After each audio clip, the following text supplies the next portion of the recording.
In the shadowed halls of Thornfield Grange, a scream pierces the night, and a man lies dead in a locked library, a bloodied candlestick at his side. Was it the cursed star of Calcutta that drew Victor Langley to his doom, or a darker secret, hidden among the elite gathered for its unveiling?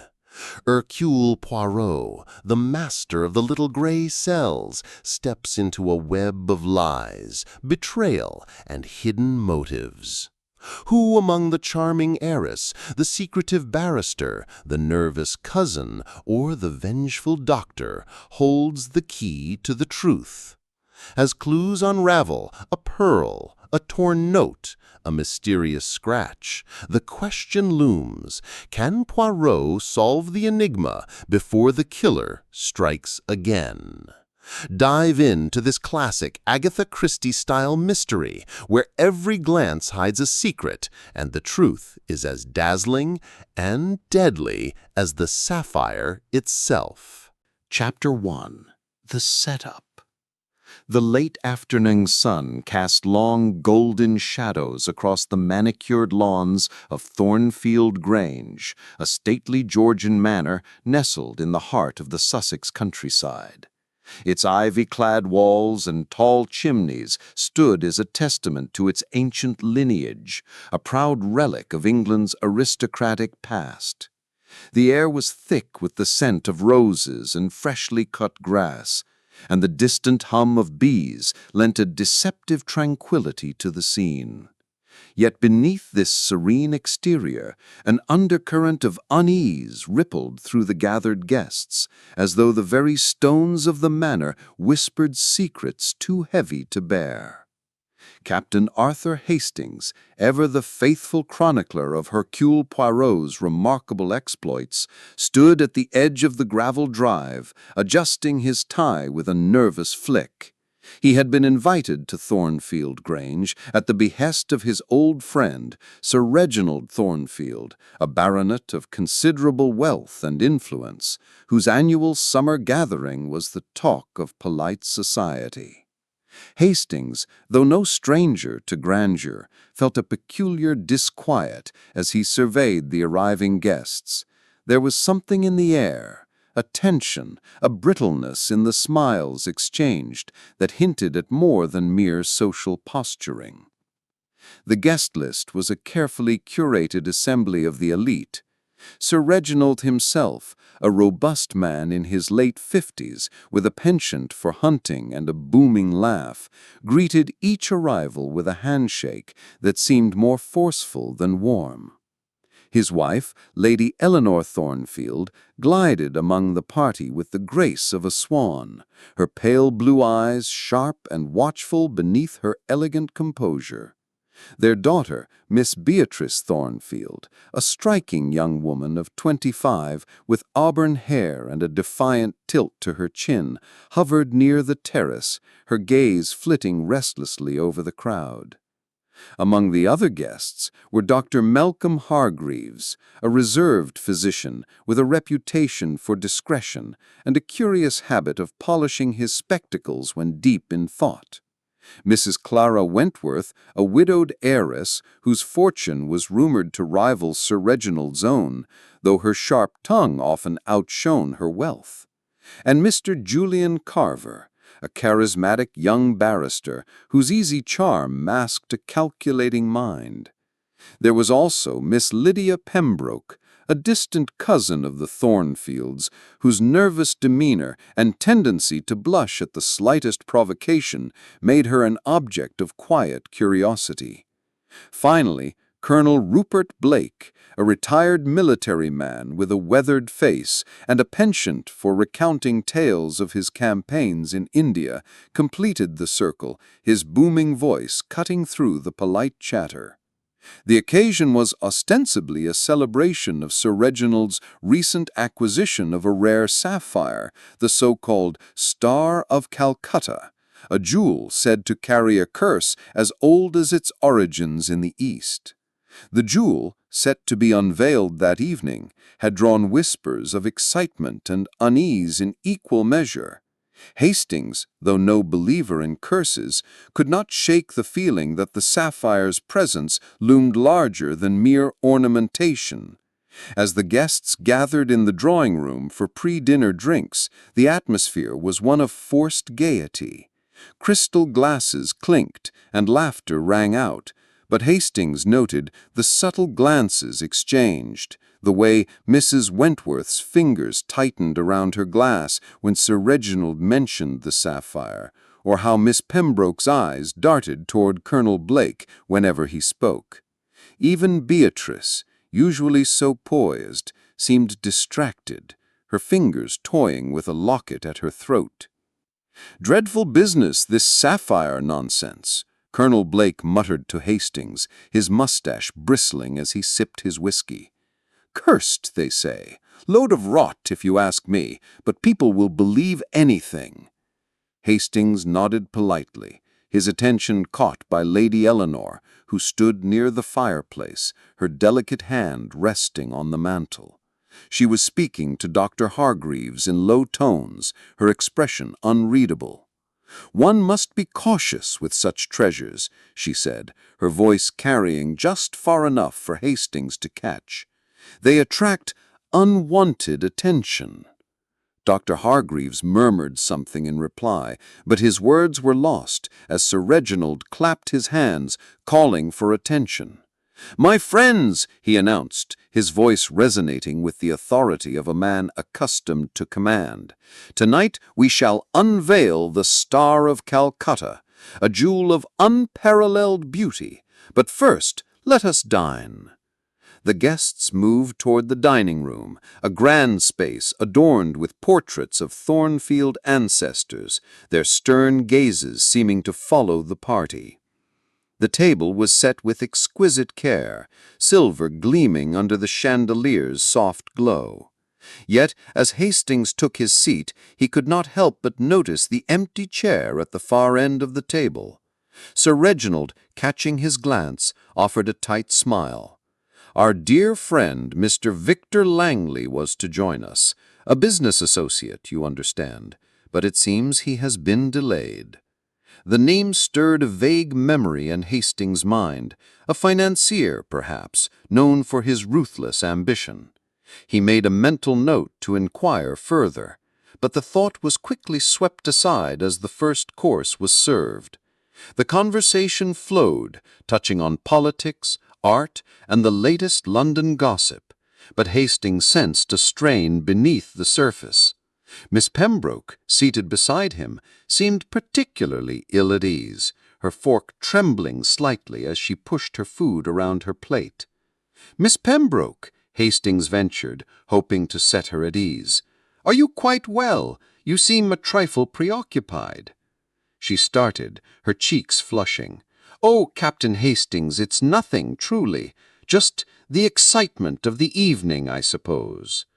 But her eyes betrayed her, darting toward the empty chair where Mr. Langley was meant to sit. Hastings followed her gaze, a prickle of unease creeping up his spine. The absence of this guest, it seemed, was more significant than Sir Reginald's casual dismissal suggested. As the meal progressed, the conversation grew livelier, fueled by wine and the anticipation of the sapphire's unveiling. Yet Hastings could not shake the feeling that he was witnessing a carefully choreographed performance, each guest playing their part while hiding something vital. Mr. Carver, with his polished wit, deflected questions about his recent travels. Mrs. Wentworth's laughter carried a sharp edge when Sir Reginald spoke of legacy, and Colonel Blake's tales of India seemed designed to dominate rather than entertain. By the time dessert was served, the tension in the room was palpable, though none would acknowledge it. Lady Eleanor rose, her silk gown rustling softly, and proposed a toast. "To the Star of Calcutta," she said, her voice clear and steady, "and to the secrets it may yet reveal." The words hung in the air, and for a moment silence reigned. Then, as glasses were raised, a piercing scream shattered the stillness, echoing from the direction of the library. The guests froze, their faces a tableau of shock and fear. Sir Reginald was the first to move, his chair scraping against the floor as he rose. "Good heavens!" he exclaimed. "What was that?" Without waiting for an answer, he strode toward the door, the others following in a hurried, disjointed procession. Hastings, his instincts sharpened by years at Poirot's side, felt his heart quicken. Something was terribly wrong at Thornfield Grange, and he suspected the evening's festivities were about to take a far darker turn. As they reached the library, the heavy oak door stood ajar, revealing a scene that would haunt Hastings for days to come. There, slumped across a leather armchair, was a man, Mr. Victor Langley, his face pale and lifeless, a thin trickle of blood staining the carpet beneath him. The Star of Calcutta, still locked in its velvet case on the desk, gleamed mockingly in the lamplight, as if daring someone to claim it. The game, it seemed, had begun. Chapter 2. The Crime. The library of Thornfield Grange was a sanctuary of oak-paneled walls and towering bookshelves, its air heavy with the scent of aged leather and polished wood. The flickering light of a single chandelier cast eerie shadows across the room, illuminating the grim tableau at its center. Mr. Victor Langley, the absent guest whose delay had been so casually dismissed at dinner, lay sprawled across a high-backed armchair, his lifeless eyes staring blankly at the ceiling. A thin stream of blood had trickled from a wound at his temple, pooling darkly on the Persian carpet beneath. The Star of Calcutta, still encased in its velvet-lined box on the desk, seemed to mock the scene with its cold, unyielding brilliance. Captain Arthur Hastings stood frozen at the threshold, his heart pounding as the guests crowded behind him, their gasps and murmurs filling the air. Sir Reginald Thornfield, his face drained of its usual ruddy vigor, pushed past the others, his voice trembling with disbelief. "Good God!" he muttered, kneeling beside the body. "Langley, what in heaven's name has happened?" Lady Eleanor, her composure fraying at the edges, clutched her husband's arm. "Reginald, is he—" Her voice faltered, unable to form the word. Dr. Malcolm Hargreaves, ever the professional, stepped forward, his spectacles glinting as he bent to examine the body. His fingers pressed briefly against Langley's wrist, then his neck, before he straightened with a grim shake of his head. "He's dead," he said quietly. "A single blow to the temple by the look of it. Clean, precise. Death would have been instantaneous." A stifled sob broke the silence, and Hastings turned to see Miss Lydia Pembroke, her face pale as chalk, her hands pressed to her mouth.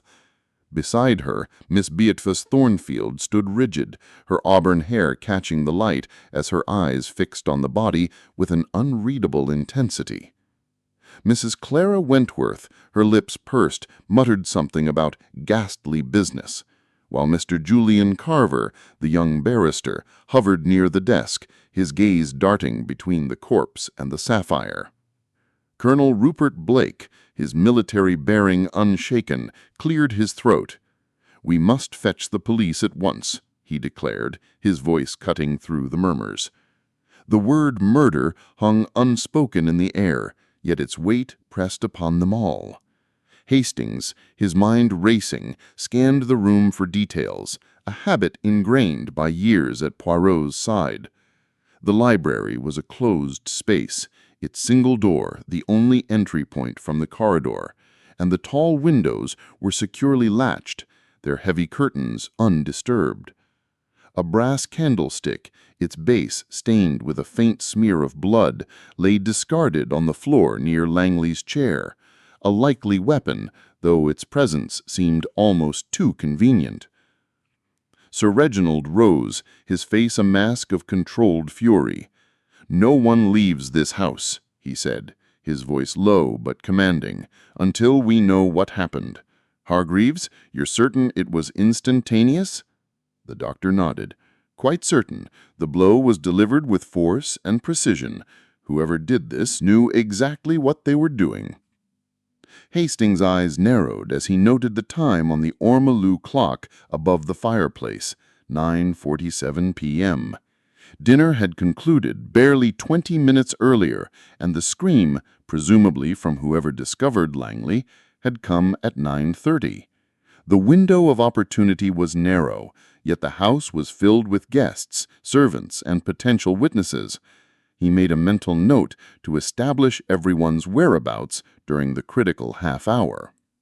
Lady Eleanor, regaining her poise, turned to the group. "We must remain calm," though her voice trembled slightly. "Panic will only cloud the truth. Captain Hastings, you have experience in such matters, do you not? Your friend, the detective, Monsieur Poirot, has solved cases like this before?" Hastings hesitated, caught off guard by the sudden attention. "Indeed, Lady Eleanor, but Poirot is not here. I shall telephone him at once, however. He is in London and could be here by morning." "Do it," Sir Reginald said brusquely. "We need a man of his caliber. The local constabulary will make a mess of things, poking about without sense." As Hastings moved toward the telephone in the hall, he overheard Mrs. Wentworth whispering to Mr. Carver, her tone sharp. "This is no random act, Julian. Langley had enemies, plenty of them. You do well to watch your own step." Carver's reply was too low to catch, but his expression was one of calculated neutrality, a mask Hastings recognized from men accustomed to guarding secrets. Returning to the library, Hastings placed the call to Poirot's London flat, his fingers drumming nervously as the line rang. To his relief, Poirot answered promptly, his voice as crisp and precise as ever. "Mon ami Hastings," Poirot exclaimed, a hint of amusement in his tone. "What calamity has befallen you now? You do not call at such an hour for mere pleasantries." Hastings quickly recounted the evening's events, sparing no detail. The discovery of Langley's body, the candlestick, the locked room, and the ominous presence of the Star of Calcutta. Poirot listened in silence, his occasional "hmms" betraying the workings of his formidable mind. "Most intriguing," Poirot said at last. "A murder in a locked library, a cursed sapphire, and a circle of suspects, no doubt each with their own secrets. Très bien, mon ami. I shall take the first train to Sussex.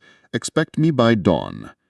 In the meantime, mon ami, observe everything, every glance, every word, every hesitation.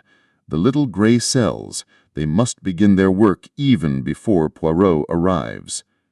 With that, the line went dead, and Hastings returned to the library, where the guests had begun to disperse under Sir Reginald's orders to remain within the house. The police had been summoned, but their arrival would take time, and Hastings knew the scene must be preserved. He took it upon himself to ensure no one tampered with the library, stationing himself near the door as the others retreated to the drawing-room. As he stood guard, Hastings' mind churned with questions. Who had screamed, alerting the household to the crime? The sound had been unmistakably feminine, yet none of the women, Lady Eleanor, Beatrice, Mrs. Wentworth, or Miss Pembroke, had claimed responsibility. And why had Langley, supposedly delayed, been in the library at all? The candlestick, too, troubled him. It was too obvious, too neatly placed, as if begging to be noticed. His gaze fell on the Star of Calcutta, still untouched in its case. The sapphire's deep blue facets caught the light, and for a moment Hastings could almost believe the tales of its curse. But he shook off the thought. Poirot would have no patience for such nonsense. The truth, as always, lay in the details, the alibis, the motives, the fleeting expressions of guilt or fear. As the clock struck 10, the distant wail of a police siren broke the silence, signaling the arrival of the local authorities. Hastings braced himself for their inevitable blundering, knowing that only Poirot's arrival would bring clarity to the chaos. For now, the enigma of Thornfield Grange remained unsolved, its secrets locked as tightly as the library door. Chapter 3. The Arrival. The first light of dawn crept over the Sussex hills, painting the stone facade of Thornfield Grange in hues of pale gold and rose. The manor, which had seemed so grand and inviting the previous evening, now loomed with an air of foreboding, its windows glinting like watchful eyes. The police had come and gone in the small hours, their heavy boots tramping through the halls as they cordoned off the library and took preliminary statements. Inspector Grayson, a stout man with a bristling mustache and a penchant for barking orders, had declared the case a straightforward murder, though his theories leaned heavily on the obvious candlestick and vague notions of a burglary gone wrong. Captain Arthur Hastings, however, knew better. Only one man could unravel the tangled threads of this crime, and that man was Hercule Poirot. As the clock in the entrance hall chimed 6, a sleek black Daimler pulled up the gravel drive, its tires crunching softly in the morning stillness. Hastings, who had barely slept, stood at the front door, his coat pulled tight against the chill. From the car emerged the unmistakable figure of Hercule Poirot, his small, neat frame clad in an immaculate gray suit, his patent leather shoes gleaming despite the early hour.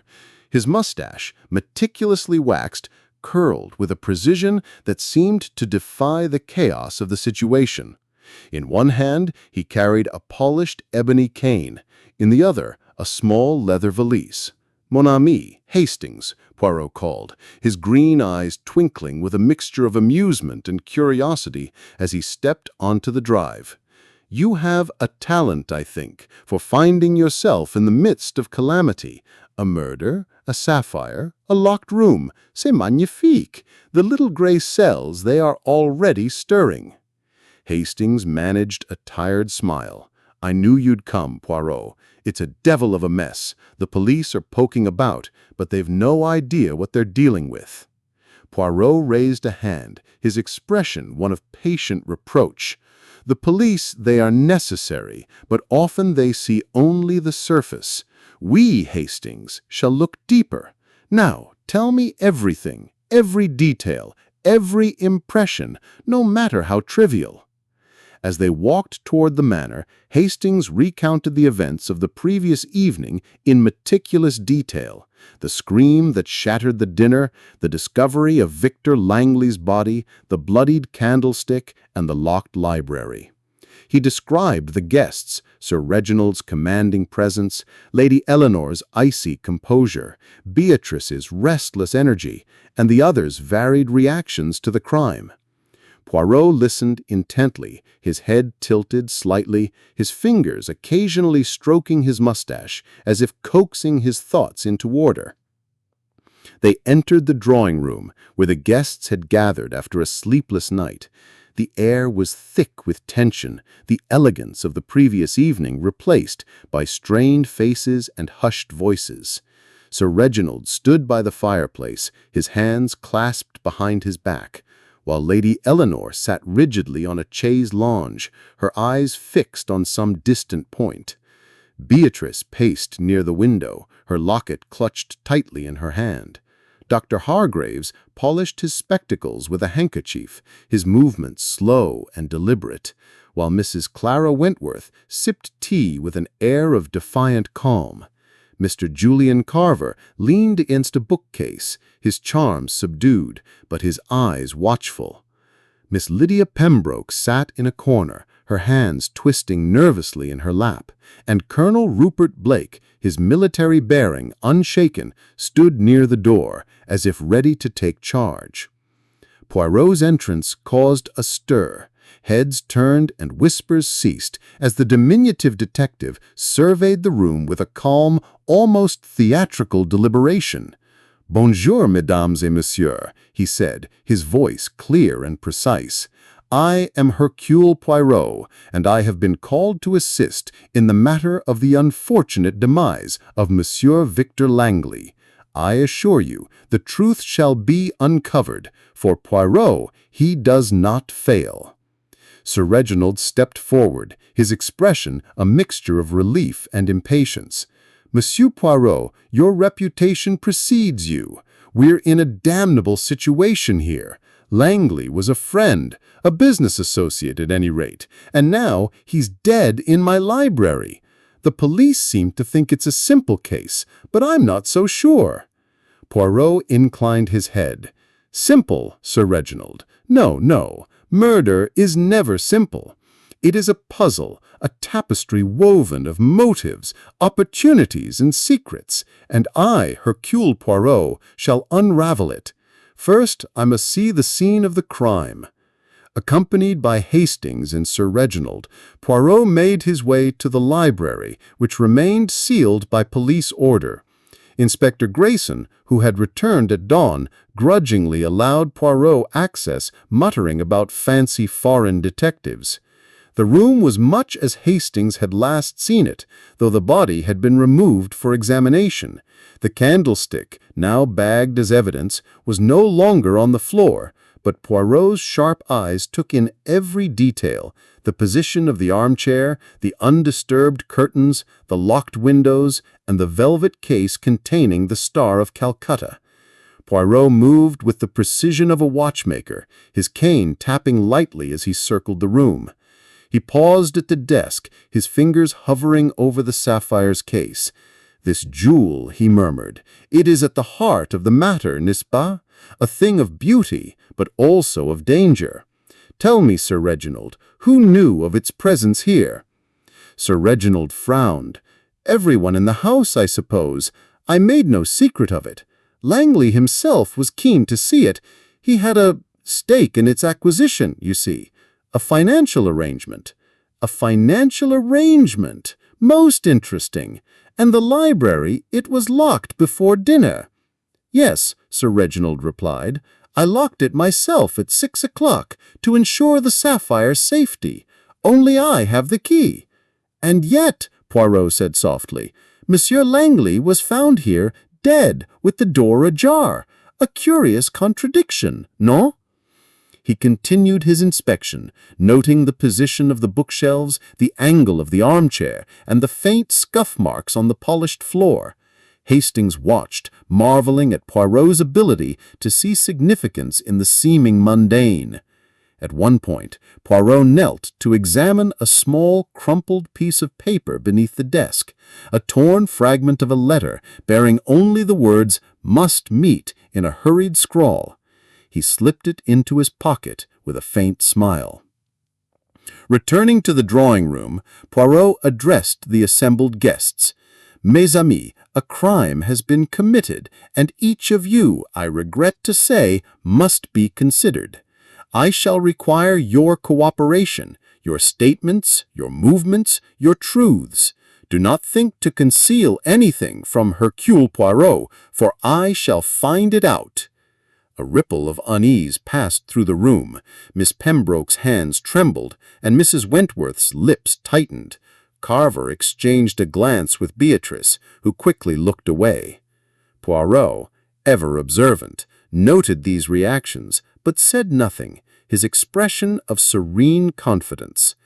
As the morning wore on, Poirot began his preliminary inquiries, speaking briefly with each guest to establish their movements between 9 a.m. and 9:30 p.m. Sir Reginald claimed to have been in the dining room, overseeing the staff. Lady Eleanor had stepped into the conservatory to check on a wilting orchid. Beatrice admitted to slipping out to the terrace for air, alone. Dr. Hargraves had been in the billiard room, reviewing a medical journal. Mrs. Clara Wentworth and Mr. Julian Carver both claimed to have visited the cloakroom, though not together. Miss Lydia Pembroke said she had remained at the table, feeling faint, while Colonel Rupert Blake insisted he had been in the smoking room, lighting a cigar. Each alibi, Hastings noted, was plausible yet vague, offering little to confirm or refute. The scream, too, remained a mystery. None admitted to it, and the servants, questioned separately, denied hearing anything until the guests rushed to the library. But Poirot, however, seemed unperturbed, his mind already piecing together the puzzle. As the guests dispersed to their rooms, Poirot drew Hastings aside. "Mon ami," he said, his voice low, "this is a case of great subtlety.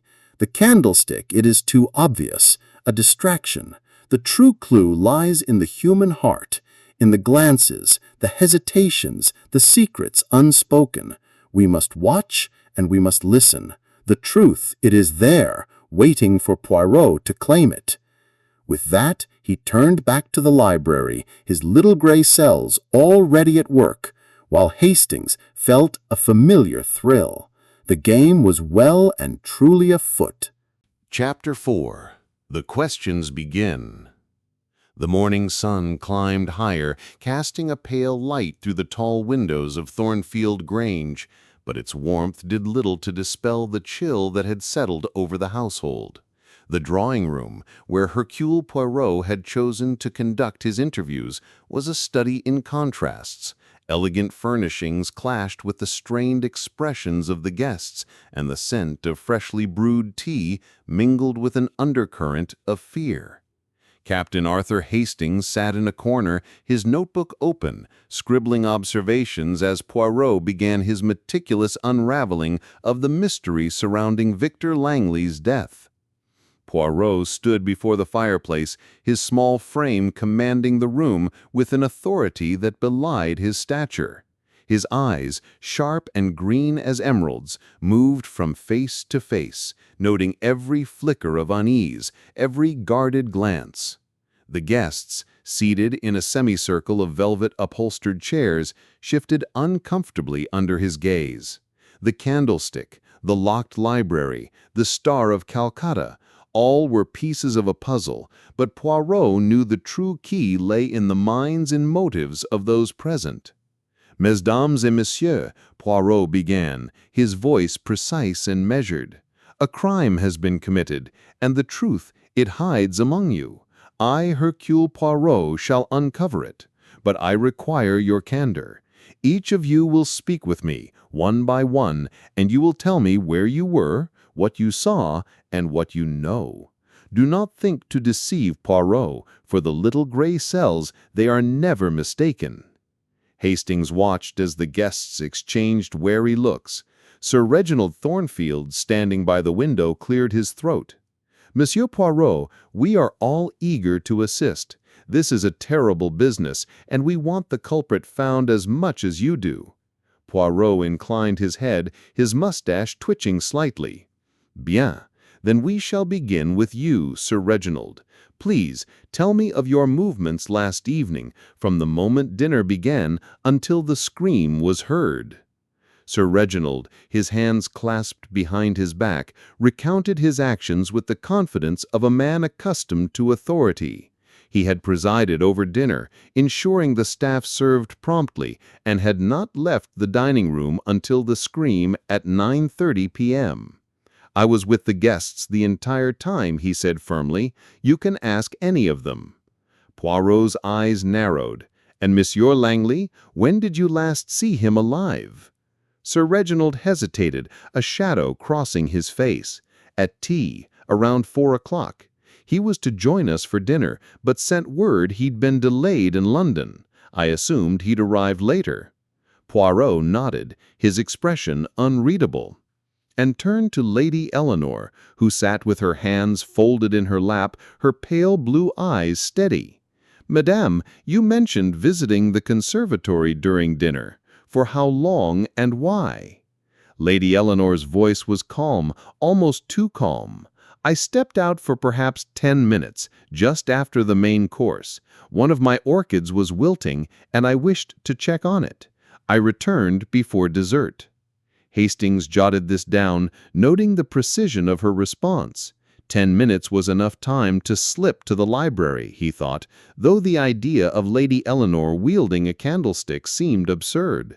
Still, Poirot's maxim echoed in his mind: no one is above suspicion. Next, Poirot turned to Miss Beatrice Thornfield, whose restless energy seemed barely contained. She stood by the window, her fingers twisting the locket at her throat. "Mademoiselle, you were on the terrace, oui? Alone, and for how long?" Beatrice's chin lifted defiantly. "I needed air. The dining room was stifling. I was gone no more than 15 minutes, and I saw no one. I heard the scream from the terrace and came running." Poirot's gaze lingered on her locket, a small gold oval engraved with a delicate V. "That is a charming piece, mademoiselle," he said softly. "A gift, perhaps." Beatrice's hand dropped, her cheeks flushing. "It was my mother's," she said curtly, though Hastings sensed a lie in her hesitation. The interviews continued. Dr. Malcolm Hargreaves confirmed he had been in the billiard room, reading a medical journal, and claimed to have heard nothing until the scream. His calm demeanor and precise answers gave little away, though Poirot noted the way he polished his spectacles when asked about Langley. Mrs. Clara Wentworth, with her sharp tongue, admitted to visiting the cloakroom to adjust her shawl, a task that took no more than 5 minutes. Mr. Julian Carver echoed her story, claiming a similar errand, though he avoided meeting her eyes. Ms. Lydia Pembroke, trembling visibly, insisted she had remained at the table, too faint to move, while Colonel Rupert Blake described lighting a cigar in the smoking room, alone. Each account, Hastings noted, was plausible, but unverifiable. The alibis overlapping in a way that left gaps in contradictions. The scream, too, remained a mystery. None of the women admitted to it, and the servants, questioned earlier, claimed ignorance. Poirot, however, seemed undeterred, his questions probing, yet polite, designed to unsettle rather than accuse.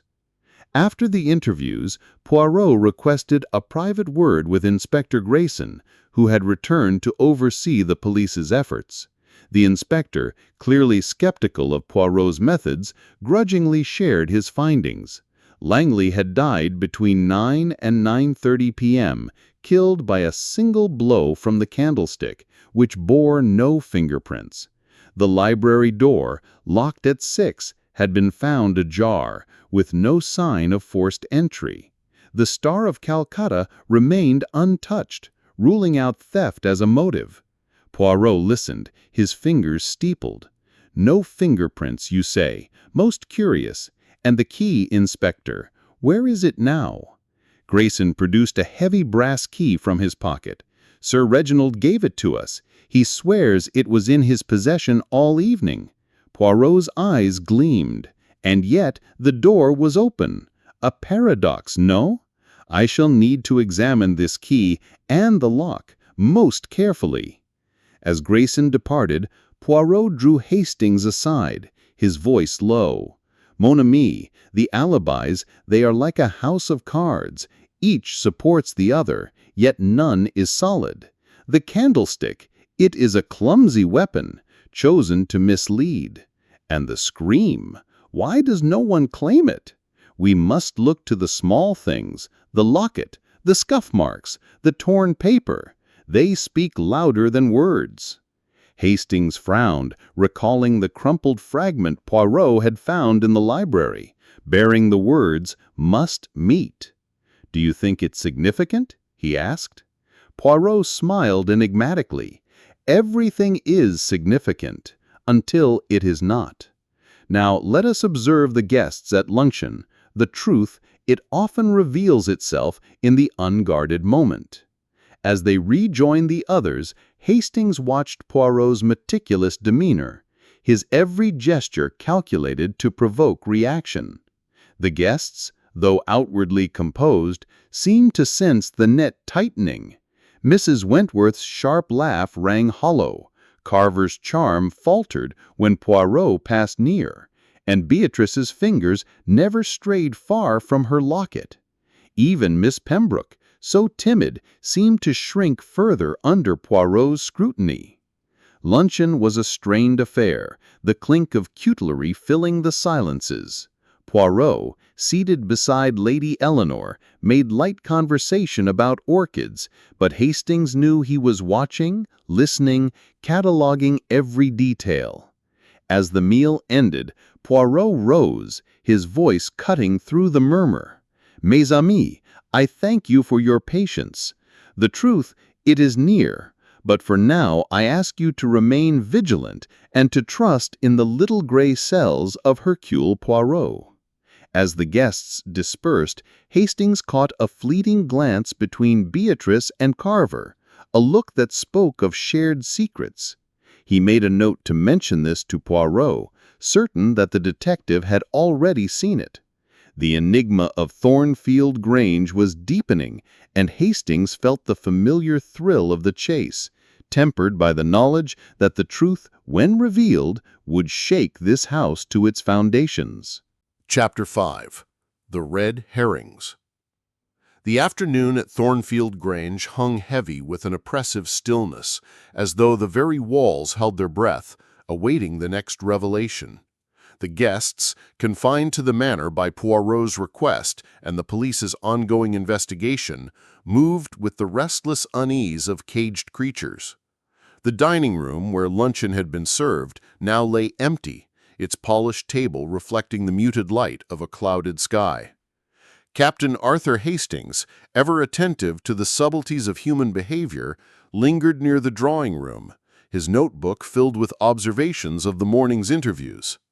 Hercule Poirot, however, was already at work, his mind sifting through the web of alibis and half-truths, seeking the thread that would unravel the mystery of Victor Langley's murder.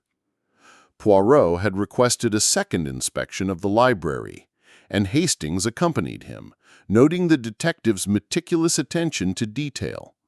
The room remained as it had been, save for the absence of Langley's body and the candlestick, now in police custody.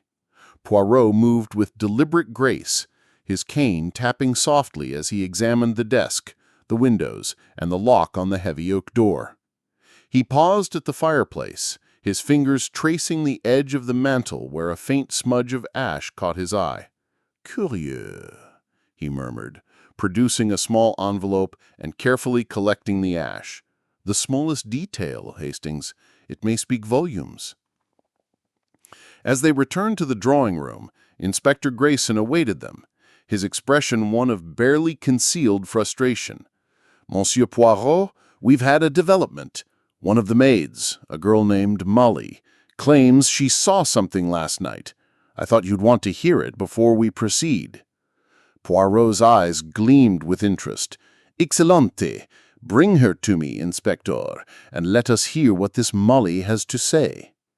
Molly, a slight young woman with wide, nervous eyes, was ushered in, her apron twisted in her hands.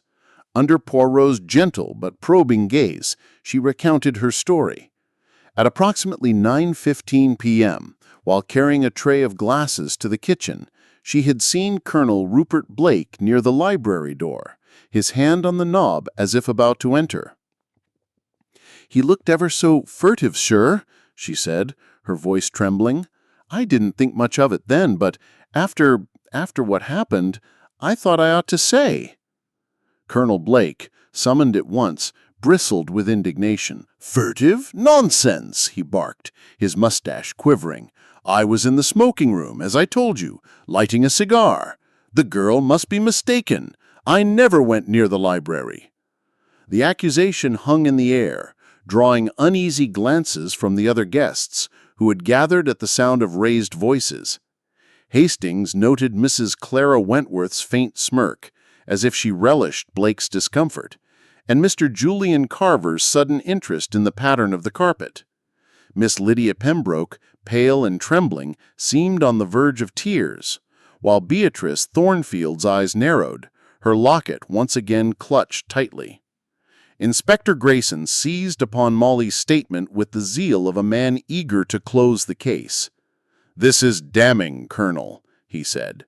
"You were seen at the scene, and you've no one to confirm your alibi. Langley was a financier, wasn't he? Perhaps you had dealings with him, dealings gone sour." Colonel Blake's indignation gave way to a flicker of unease. "Langley and I had no dealings," he said stiffly. "I barely knew the man. This is preposterous." Poirot regarded him calmly. "And yet, Colonel, the maid is certain. Perhaps you stepped into the corridor for a moment. A small matter, easily forgotten." Blake's face reddened. "I tell you I was in the smoking room. Ask anyone. Though I was alone, I grant you. But I had no reason to go to the library, and certainly no reason to harm Langley." The accusation hung in the air, drawing uneasy glances from the other guests, who had gathered at the sound of raised voices. Hastings noted Mrs. Clara Wentworth's faint smirk, as if she relished Blake's discomfort, and Mr. Julian Carver's sudden interest in the pattern of the carpet. Miss Lydia Pembroke, pale and trembling, seemed on the verge of tears, while Beatrice Thornfield's eyes narrowed, her locket once again clutched tightly. Inspector Grayson seized upon Molly's statement with the zeal of a man eager to close the case. "This is damning, Colonel," he said. "You were seen at the scene, and you've no one to confirm your alibi. Langley was a financier, wasn't he? Perhaps you had dealings with him, dealings gone sour." Colonel Blake's indignation gave way to a flicker of unease. "Langley and I had no dealings," he said stiffly. "I barely knew the man. This is preposterous."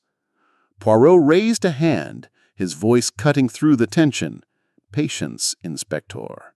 The maid's testimony, it is valuable, but it is not the whole truth. We must not leap to conclusions. Colonel Blake, you will permit me to examine your cigar case, oui?" Colonel Blake, caught off guard, produced a silver case from his pocket. Poirot opened it, revealing a single cigar, its wrapper slightly crumpled. "Most interesting," he said, his tone inscrutable. "And the ash on the smoking-room floor, did it match this cigar, I wonder?"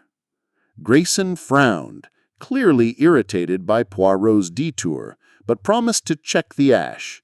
Hastings, however, recognized the glint in Poirot's eye, a sign that the detective had already formed a theory, though he kept it to himself.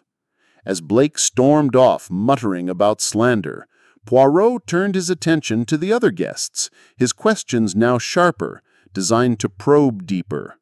To Mrs. Wentworth, he inquired about her financial dealings with Langley, noting her evasive response. "We had mutual investments, nothing more." To Mr. Carver, he asked about a rumored dispute with Langley over a legal case, to which Carver replied with a charming but vague denial. Miss Lydia Pembroke, when pressed about her nervous demeanor, stammered that she was simply overwhelmed by the tragedy. But Beatrice Thornfield proved the most elusive. When Poirot asked about her locket, her hand flew to it, and her voice took on a defensive edge. "It's a family heirloom, as I said. Why do you keep asking about it?" Poirot smiled faintly. "Because, mademoiselle, the smallest object may hold the greatest significance. The letter V. It is for your mother, you say, or perhaps for Victor." Beatrice's face paled, and she turned away, refusing to answer. Hastings made a note of her reaction, sensing that Poirot had struck a nerve. The detective, however, moved on, his questions now circling the timing of the scream. "Who among you heard it first, and why does no one claim it?" The guests exchanged uneasy glances, but none spoke. Lady Eleanor, her composure faltering, suggested it might have been a servant, though the staff had already denied it. Poirot's gaze lingered on her, then shifted to Dr. Hargreaves, who had been unusually silent. "Doctor, you are a man of observation. Did you hear anything unusual before the scream?" Hargreaves polished his spectacles, a nervous habit Hastings had come to recognize. "I heard nothing out of the ordinary," he said carefully. "The billiard room is at the far end of the house. I was engrossed in my reading." Poirot nodded, but his expression suggested he was far from satisfied. As the interviews concluded, Poirot drew Hastings aside, his voice low. "Mon ami, the Colonel, he is a convenient suspect, no? Too convenient, perhaps. The maid's story, it is a red herring, designed to distract. But from what? And the locket? Why does Mademoiselle Beatrice guard it so fiercely? We must dig deeper." Hastings frowned. "You think Blake's innocent, then? But the maid saw him." Poirot's eyes twinkled. "She saw a man in a corridor, Hastings. But was it Blake? And if it was, what did he truly do? The truth, it is like the sapphire, beautiful, but hidden beneath layers of deception." As the day wore on, the guests retired to their rooms, their alibis and denials hanging like a fog over the manor. Poirot, undeterred, requested a map of the house from Sir Reginald, studying its layout with intense concentration. Hastings watched, marveling at the detective's ability to see order in chaos. The candlestick, the locked door, the scream, the locket, all were pieces of a puzzle, and Poirot was assembling them with a precision that promised a startling revelation. As evening approached, Hastings caught sight of Beatrice, slipping into the conservatory, her locket glinting in the fading light. He made a mental note to inform Poirot, certain that the young woman's secrets were key to the enigma. For now, though, the red herrings had served their purpose, clouding the truth. But not for long. Poirot's little gray cells were at work, and the net was tightening around the guilty. Chapter 6. A Clue in Detail. The late afternoon light filtered through the tall windows of Thornfield Grange, casting intricate patterns across the polished floors. The manor, once a beacon of elegance, now seemed to pulse with a quiet dread, as if the very walls sensed the weight of the secrets they harbored. Captain Arthur Hastings, seated in the drawing-room with his notebook, watched Hercule Poirot pace with the precision of a metronome, his small, neat figure a study in controlled energy. The detective's green eyes gleamed with the intensity of a man who had caught the scent of truth, however faint, and was determined to pursue it. The morning's interviews had yielded a tangle of alibis and evasions, with Colonel Blake's alleged presence near the library door emerging as a tantalizing but dubious lead. Poirot, however, had dismissed the maid's testimony as a distraction, a red herring too neatly placed to be trusted. Now, as the household settled into an uneasy routine, Poirot turned his attention to the minutiae of the crime, seeking the one detail that would pierce the fog of deception. "Mon ami," Poirot said, pausing before Hastings, "the truth, it is not in the grand gestures or the loud accusations. It is in the small things, the gesture unnoticed, the word misspoken, the object out of place. We must return to the library, for there, I believe, a clue awaits us." Hastings followed Poirot back to the scene of the crime, where the air still carried the faint metallic tang of blood, though the body had long been removed. The library, with its towering bookshelves and heavy oak door, remained sealed save for Poirot's inspections, its secrets preserved under the watchful eye of Inspector Grayson's men. Poirot moved with purpose, his cane tapping lightly as he circled the room, his gaze darting from the desk to the fireplace to the windows. He paused at the desk, where the velvet case containing the Star of Calcutta rested, untouched since the murder. "This sapphire," Poirot murmured, "it is the pivot around which this drama turns, yet it remains. Why? If theft was the motive, why leave such a prize?" Hastings frowned.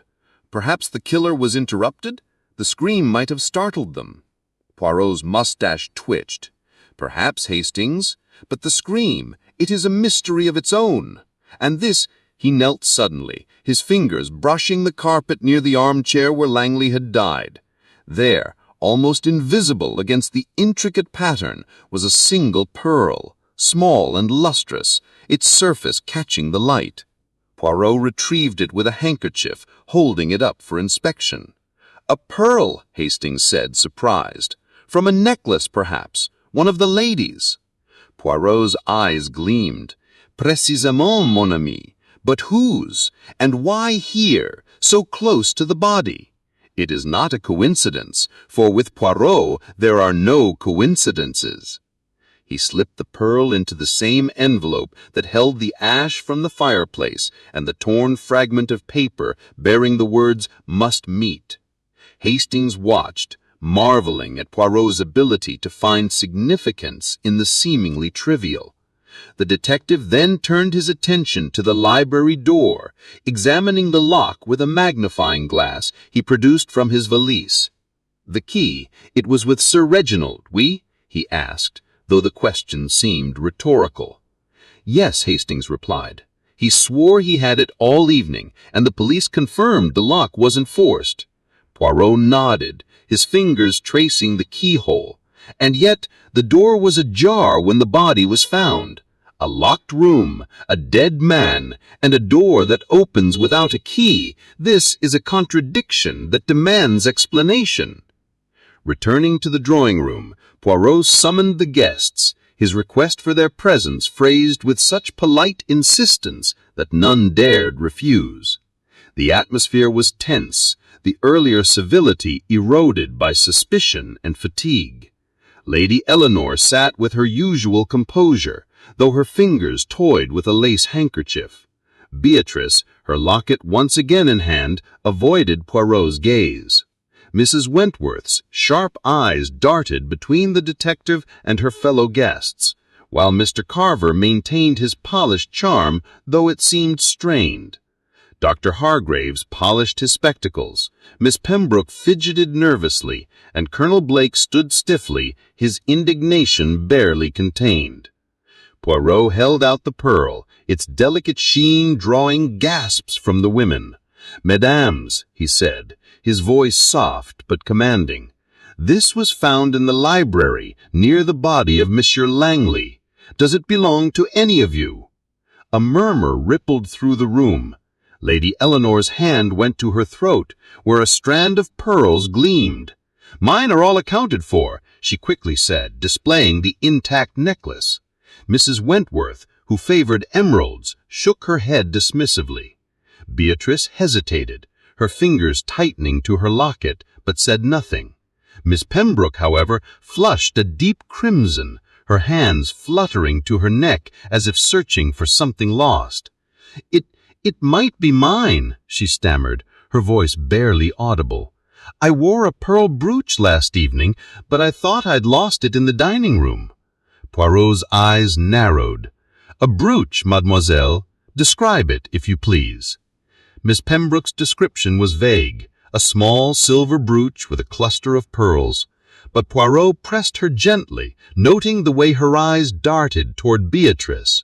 "And when did you notice it missing?" he asked. "After dinner," she replied, her voice trembling. I wasn't sure where I'd lost it." Poirot nodded, his expression unreadable, and turned to the others. "This pearl, it is a clue, but it is not the whole story. I ask you all to reflect on your actions last evening. The smallest detail, a word, a glance, a moment may hold the key to the truth." As the guests dispersed, Hastings caught Poirot's arm. "Do you think Miss Pembroke is telling the truth? About the brooch, I mean." Poirot smiled faintly. "The truth, Hastings, is a slippery thing. Mademoiselle Pembroke is nervous, yes, but is it guilt or fear? The pearl, it may belong to her, or it may have been placed to mislead. We must consider all possibilities." Later, as they walked the grounds, Poirot paused by the terrace where Beatrice had claimed to be during the critical half-hour. He examined the flagstones, his eyes catching on a faint scratch near the edge, as if something metal had scraped against the stone. "Another detail," he said, almost to himself. "The locket, the pearl, the ash, the scratch. They are pieces of the puzzle, Hastings, but the picture, it is not yet clear." Hastings frowned, recalling Beatrice's evasiveness about her locket. "Do you think the locket is connected to Langley?" Poirot's gaze was distant, his mind already racing ahead. "The locket, it is a symbol, perhaps of love, perhaps of betrayal. The V, it may stand for Victor, or it may not. But Mademoiselle Beatrice, she guards it too closely for it to be insignificant." As evening approached, Poirot requested a private word with Sir Reginald, inquiring about Langley's financial dealings. The baronet admitted that Langley had been a partner in the acquisition of the Star of Calcutta, a venture that had strained his resources. "He was a shrewd man," he said, his voice tinged with bitterness, "but not always honest. I trusted him, perhaps too much. And others, did they trust him, or did they have reason to wish him gone?" Sir Reginald hesitated, then shook his head. "I can't say. Langley had a way of making enemies, but I never thought it would come to this." As they parted, Hastings felt the weight of the mystery deepen. The pearl, the locket, the locked door, all were clues, but the truth remained elusive. Poirot, however, seemed invigorated, his little gray cells working tirelessly. "The contradiction, Hastings, is the heart of the matter. The door was locked, yet open. The pearl was lost, yet found. We are close, mon ami, very close." Hastings nodded, though doubt gnawed at him. The enigma of Thornfield Grange was a labyrinth, and only Poirot's genius could navigate its twists. For now the pearl gleamed in his mind, a small but vital clue to the darkness at the manor's heart. Chapter 7. More Lies Surface. The evening shadows lengthened across Thornfield Grange, cloaking the manor in a somber twilight that mirrored the growing unease among its inhabitants. The grandeur of the previous days had faded, replaced by a palpable tension that seeped into every corner of the house. Captain Arthur Hastings, seated in the drawing-room with his notebook, felt the weight of the mystery pressing upon him. The discovery of the pearl in the library had sharpened Hercule Poirot's focus, but it had also deepened the web of suspicion, ensnaring the guests in a tangle of half-truths and hidden motives. Poirot, ever the master of observation, stood by the window, his small frame silhouetted against the fading light. His fingers toyed with the envelope containing the pearl, the ash, and the torn fragment of paper bearing the words, "Must meet." His green eyes, sharp and unyielding, scanned the room where the guests had gathered once more, their faces etched with fatigue and weariness. The air was thick with unspoken accusations, and Hastings sensed that the facade of civility was crumbling, revealing the raw edges of fear and deceit. "Mesdames and messieurs," Poirot began, his voice cutting through the murmur of conversation, "we have made progress, but the truth, it remains elusive. The pearl, the locked door, the screen, these are but threads in a tapestry of deception. I ask you now to reflect, for secrets kept will only delay justice for Monsieur Langley." His words were met with uneasy silence. Sir Reginald Thornfield, standing by the fireplace, clenched his jaw, his earlier authority diminished by the strain of the investigation. Lady Eleanor, seated with her hands folded, maintained her icy composure, though her eyes flickered with something akin to dread. Miss Beatrice Thornfield, her locket clutched tightly, avoided Poirot's gaze, while Mr. Julian Carver's polished charm seemed to falter, his smile thin and forced. Mrs. Clara Wentworth sipped her tea with a studied nonchalance, but her sharp eyes missed nothing. Dr. Malcolm Hargraves polished his spectacles, a nervous tic that had become all too familiar, and Miss Lydia Pembroke sat huddled in a corner, her face pale and drawn. Colonel Rupert Blake, still smarting from the maid's accusation, stood rigidly, his mustache bristling with defiance. Poirot's attention turned to Miss Pembroke, whose claim to the pearl had raised more questions than answers. "Mademoiselle," he said gently, "you say the pearl is from your brooch, lost in the dining room. Yet it was found in the library, near the body. Can you explain this discrepancy?" Miss Pembroke's hands trembled, her voice barely a whisper. I don't know, Monsieur Poirot. I thought I'd lost it during dinner. Perhaps it fell off earlier and someone moved it?" Her words trailed off, and Hastings noted the way her eyes darted toward Beatrice, who stiffened almost imperceptibly. Poirot, too, noticed, his mustache twitching with interest. "Moved it, mademoiselle? A curious theory. And who do you think would do such a thing?" Before she could answer, Mrs. Wentworth interjected, her voice sharp as a blade. "Really, Monsieur Poirot, must we torment the poor girl? Lydia's no more capable of murder than I am of dancing the Charleston. If you're looking for motives, you'd better do to ask about Langley's business dealings. He was a shark, you know, swindled half of London, including some in this room." The accusation hung in the air, drawing gasps from the others. Sir Reginald's face darkened. "Clara, that's enough," he said sharply. "Langley was a partner, not a swindler. You have no proof of such claims."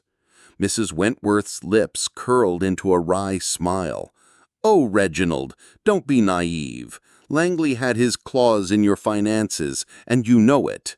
And what about Julian?" She turned to Carver, her eyes glinting. "Didn't Langley ruin one of your clients in court? A nasty business, I heard." Carver's smile vanished, replaced by a cold stare. "You're mistaken, Mrs. Wentworth. My dealings with Langley were professional, nothing more. If you're implying otherwise, I suggest you choose your words carefully." Poirot raised a hand, his voice calm but commanding. "Enough, mes amis. Accusations without evidence, they are like arrows shot in the dark. They strike nothing. Let us speak of facts. Monsieur Carver, you were in the cloakroom during the critical half-hour, oui? Did you see anyone else?" Carver hesitated, then nodded. "I saw Mrs. Wentworth briefly, as she left the cloakroom. No one else." Mrs. Wentworth's eyes narrowed. "And I saw you, Julian, lingering longer than necessary. What were you doing, huh? Looking for something or someone?" The exchange crackled with tension, and Hastings scribbled furiously, noting the undercurrents of hostility.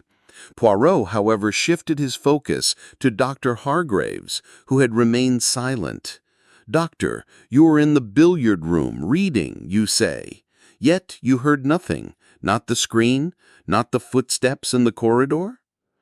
Hargraves adjusted his spectacles, his movements deliberate. "The billiard room is isolated, Monsieur Poirot. I was absorbed in my journal. I regret I have nothing more to offer." Poirot's gaze lingered, as if weighing the doctor's words. Then, with a sudden shift, he turned to Beatrice. "Your locket, mademoiselle. It fascinates me. The V, it is for your mother, you say. Yet, I wonder, was Monsieur Langley known to you in a personal capacity?" Beatrice's hand flew to the locket, her face paling. "I told you it's a family heirloom. Victor Langley was a business associate of my father's. Nothing more. Why do you persist with this?" Poirot's smile was enigmatic. "Because, mademoiselle, the heart, it betrays what the lips conceal. The locket, it is a clue, perhaps, to a motive." The room fell silent, the weight of Poirot's words settling over the guests. Hastings, watching closely, noticed a fleeting glance between Beatrice and Carver, a look that spoke of shared secrets. Before he could note it, Sir Reginald stepped forward, his voice strained. "Monsieur Poirot, I must insist we move forward. This inquisition is tearing us apart. Langley's death is a tragedy, but surely the candlestick points to a crime of passion, not some elaborate conspiracy." Poirot's eyes gleamed. "A crime of passion, Sir Reginald. Perhaps, but the candlestick, it is too obvious, no? A weapon left so conveniently, as if to say, 'Here is the murderer.'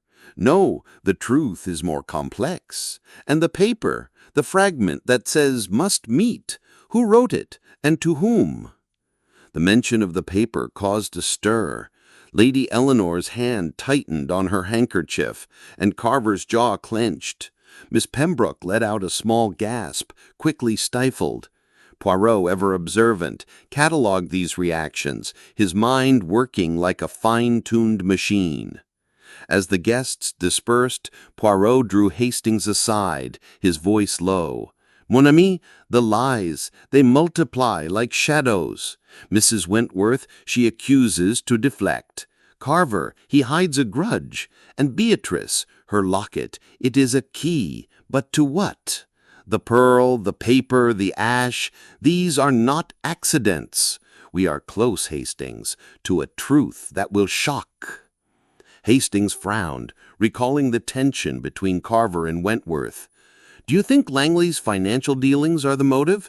Mrs. Wentworth seemed certain he was a swindler." Poirot nodded. "Possible, oui, but money, it is only one thread. Love, betrayal, revenge, these too weave the tapestry. We must watch, and we must listen. The next lie, it will break the surface." As night fell, Poirot requested a private meeting with the butler, who confirmed that the library key had been in Sir Reginald's possession all evening, locked in a drawer until dinner. Yet the door had been ajar, a contradiction that gnawed at Poirot's logic.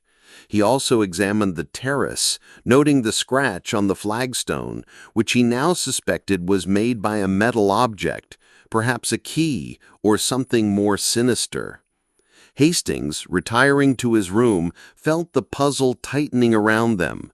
The lies were surfacing, each one a clue to the darkness at Thornfield Grange's heart.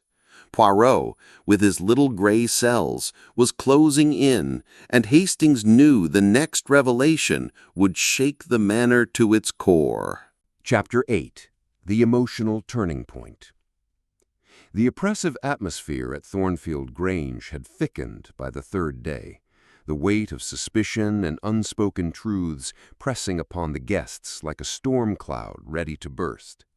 The manor's elegant halls, once alive with the clink of glasses and polite laughter, now echoed with strained silences and wary footsteps. Captain Arthur Hastings, seated in the drawing-room, felt the tension coiling tighter, his notebook filled with observations of the guests' shifting demeanors. Hercule Poirot, however, remained a beacon of calm, his meticulous mind sifting through the clues, the pearl, the ash, the torn paper, the scratched flagstone, each a piece of the puzzle that was Victor Langley's murder.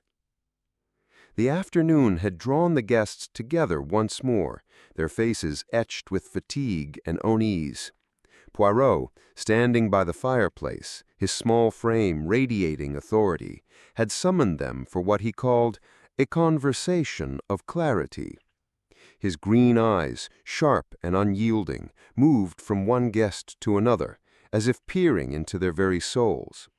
Hastings noted the subtle signs of strain, Lady Eleanor's tightly clasped hands, Beatrice's restless fingers on her locket, Mr. Julian Carver's forced smile, and Miss Lydia Pembroke's trembling lip. Even Mrs. Clara Wentworth's sharp wit seemed dulled, her eyes darting nervously toward the door. "Mesdames et messieurs," Poirot began, his voice soft but commanding, "we have danced around the truth for too long. The lies, they pile like leaves in autumn, but the wind of logic, it will scatter them. I ask you now, not for alibis, but for honesty. Monsieur Langley was not killed by chance. Someone in this room knows more than they have said. Speak now, or the truth, it will find you." The silence that followed was heavy, broken only by the ticking of the mantel clock. Hastings watched, his pen poised, as the guests exchanged furtive glances. Then, to his surprise, Miss Pembroke rose, her face pale and her hands shaking. Tears welled in her eyes, and her voice, when she spoke, was barely above a whisper. "Monsieur Poirot," she said, her voice faltering, I cannot bear it any longer. I did not kill Monsieur Langley, but I saw something that night. I was too afraid to say before." A gasp rippled through the room. Beatrice Thornfield, her face ashen, leapt to her feet, her locket falling from her throat to dangle at her throat. "Lydia, that's a lie," she cried, her voice sharp with panic. "I was on the terrace, as I told you. I never went near the library." Poirot's eyes gleamed, his mustache twitching with interest. "Mademoiselle Beatrice, you deny this, yet Mademoiselle Pembroke, she is certain. And the pearl, perhaps it is not yours, Mademoiselle Pembroke, but hers." Beatrice's hand flew to her throat, covering the locket. "I told you the pearl isn't mine, and I wasn't in the library. Lydia must be mistaken, or lying." Miss Pembroke flinched, tears spilling down her cheeks. "I'm not lying, Beatrice. I saw you. I didn't want to say, because I know how it looks, but I can't keep silent any more." The room erupted in murmurs, the guests' composure fracturing. Sir Reginald stepped forward, his face thunderous.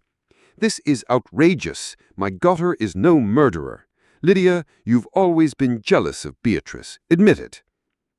Lady Eleanor placed a restraining hand on her husband's arm, her voice icy. "Reginald, enough. Let Monsieur Poirot handle this.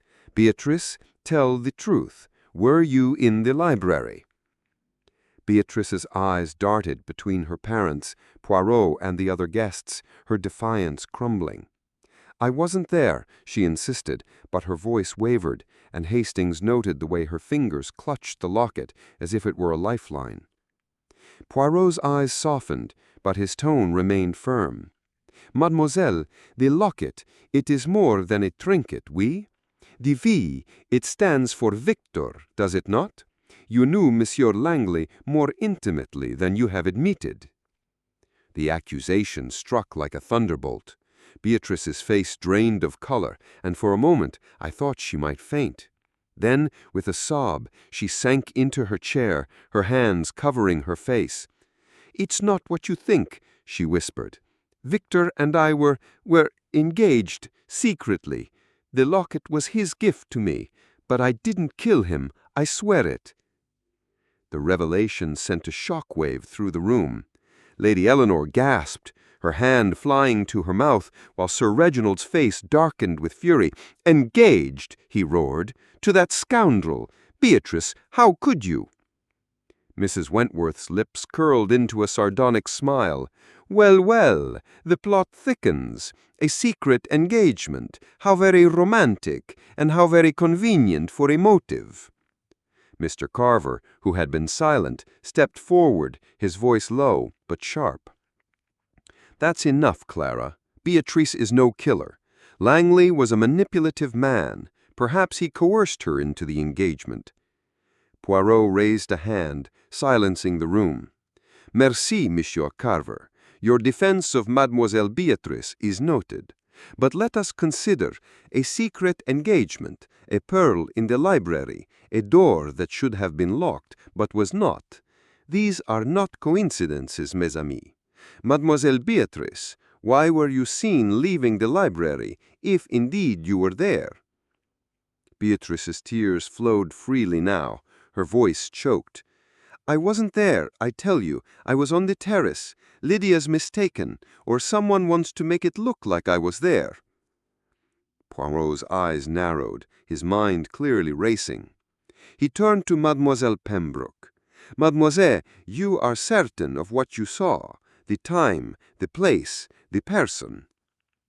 Miss Pembroke nodded, although her resolve seemed to waver under Beatrice's anguished gaze. I think so. It was dark in the corridor, but I'm sure it was Beatrice." Poirot nodded, his expression unreadable. "Very well, we shall return to this. For now I ask you all to remain here. The truth, it is near, but it requires one final push."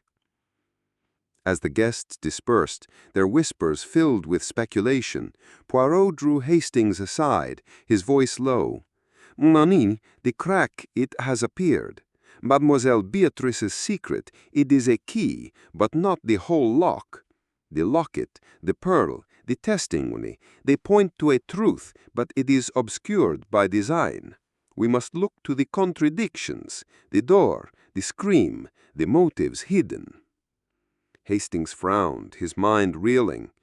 "Do you believe Beatrice about the engagement, I mean? And Lydia's story? Could she be lying?" Poirot's smile was enigmatic. "The heart, Hastings, it speaks louder than words. Beatrice hides much, but her tears, they are genuine. As for Mademoiselle Pembroke, she speaks what she believes to be true, but belief is not fact. We must test this testimony, and soon." As night fell, Poirot requested a private word with the butler, who confirmed that no one had accessed the library key after Sir Reginald locked it at 6 o'clock. Yet the door had been ajar, and now Beatrice's presence in the library was in question. Hastings, retiring to his room, felt the puzzle tightening, the emotional weight of Beatrice's confession shifting the balance.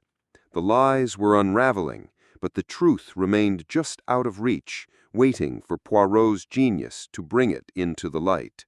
Chapter 9. The Trap.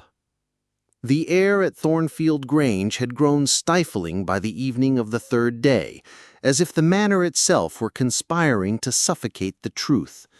The guests, worn down by suspicion and Poirot's relentless probing, moved through the halls like shadows, their civility eroded by fear and accusation. Captain Hawther Hastings, seated in the drawing-room with his notebook, felt the tension building toward a breaking point. The revelation of Beatrice Thornfield's secret engagement to Victor Langley had cracked the facade of the household, and now Hercule Poirot was poised to apply the psychological pressure that would force the truth into the open. Poirot had requested that the guests gather in the library, the very scene of the crime, at precisely 8 p.m.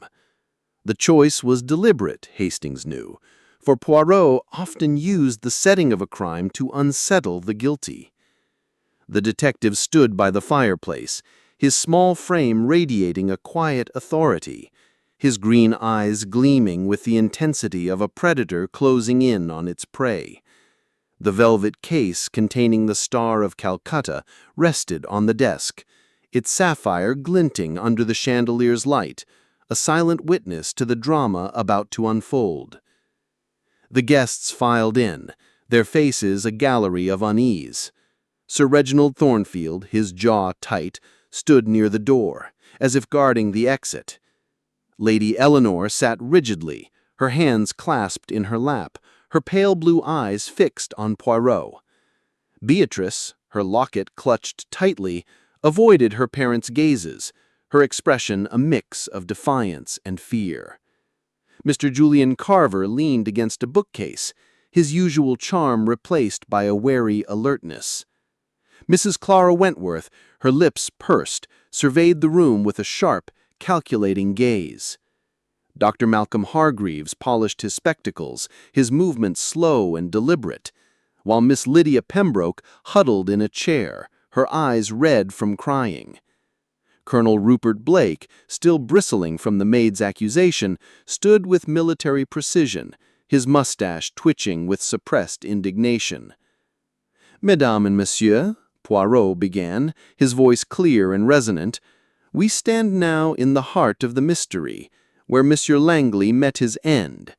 The truth, It is close, but it requires one final effort to bring it to light. Tonight, I shall lay a trap, not for a mouse, but for a murderer. I ask you to listen carefully, for one among you knows more than they have admitted." A murmur of unease rippled through the room.